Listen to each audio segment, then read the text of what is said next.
അതുകൊണ്ട് നമുക്ക് ശിഷ്യന്മാരുണ്ടാക്കാനോ ലോകത്തെ മാറ്റിമറിക്കാനോ ഒന്നും സംഭവിക്കില്ല. മാറ്റിമറിക്കാൻ ശ്രമിച്ചവരെല്ലാം പരാജയപ്പെട്ടിട്ടേ ഉള്ളൂ.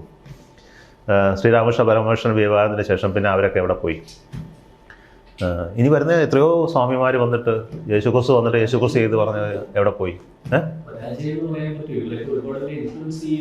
ഉണ്ടെങ്കിൽ പരാജയമെന്നല്ല ഞാൻ പറയുന്നത്, അതിനൊരു തുടർച്ച നിലനിർത്താനൊന്നും ആവില്ല.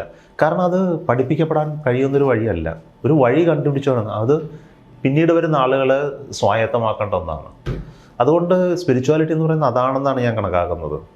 പക്ഷേ നമ്മൾ ഈ കാണുന്ന ചുറ്റുമുള്ള ആരാധനാലയങ്ങൾ, റിച്വൽസ്, വിഗ്രഹാരാധനകൾ, സംഗീതം, ഇതൊക്കെ ഇതിലേക്കുള്ള പല പല തലങ്ങളായിട്ടാണ് ഞാൻ കാണുന്നത്.